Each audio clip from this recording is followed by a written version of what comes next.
the management books, Mr. Kotler and the rest of the team, they will always teach theories which everybody knows.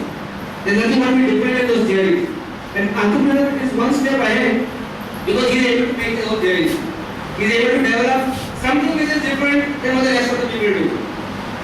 So, as I could start off, 89, I shifted from Bombay to Ahmedabad and we took over a stick company which was based in Sandej, in Kadi, making PB oven bags.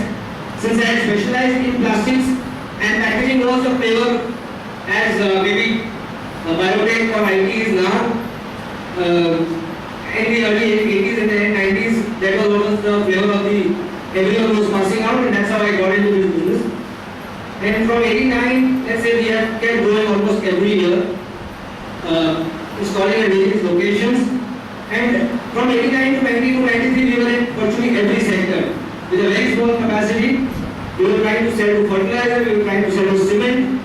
Somewhere in 92, we decided that we are not going to become big like this. We need to focus, we need to make our strength into one single sector. And 92 was the time when the government of India decontrolled cement.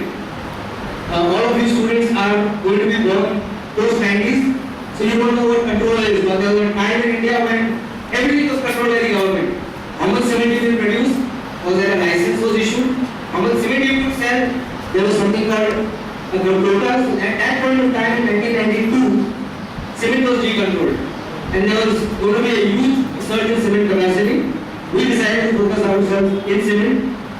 So from 92 is when we actually started growing. From 89 to 92, I was understanding the industry, getting to know the basic market, getting to know the basic raw material.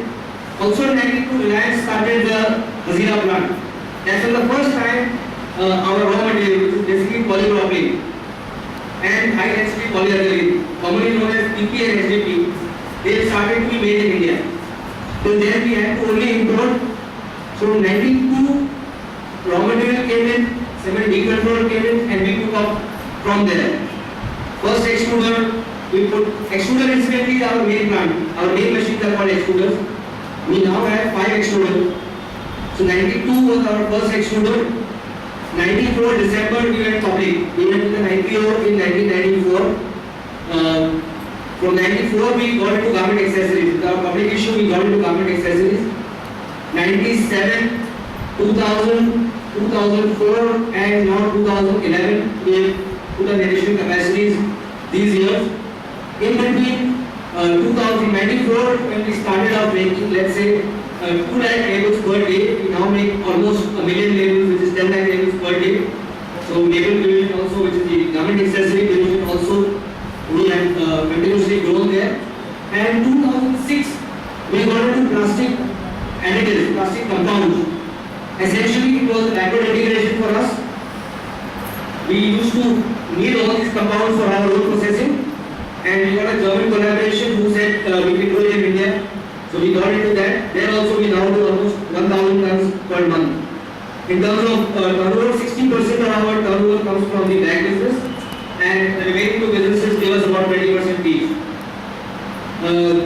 Let's now talk about innovation. Already taken 10 minutes in the basic introduction.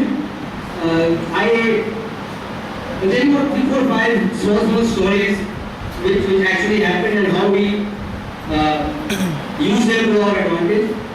The label business for us was a complete stranger business. What I want to do is I am only going to say these 3, 4 stories next 10, 15 minutes, finish it off, and then I leave for you to ask whatever questions come into your mind. It could be about your queries about yourself, about your thought processes, or any business related, economy related issues. The label business was something that we had no anticipation of getting. We had no idea what this business is. 91, 92, our bag business at that time was on a negative list. Again, something which is a legacy of the past. The government felt there is enough capacity in the bag business, so we will not allow any expansion to take place. 91, 92, I was trying to get money to expand, and I was moving around in bags. I incidentally knew one general manager in ICICI. ICICI at that time was not a bank, it was only a lending for, it was a term lending institution, only gave money for new expansion. And 2-3 times I went and met the general manager. He turned out to be a friend's friend, uncle something, and he gave me enough courtesy and time to let me sit in his cabin and understand how I can get through. One of these meetings he had, when I reached there, let's say in the morning, and he said, Manoj, I have a meeting to go to. He gave me, why don't you read something, a lot of project reports on my table, why do you want to get into this bag business, there are a lot of better projects. So in that process, I picked up 1 or 2 project reports and quickly went through them. The labels business at that point of time was completely being imported. There was no single manufacturer in India was making this product. And Hong Kong and China was in this product line.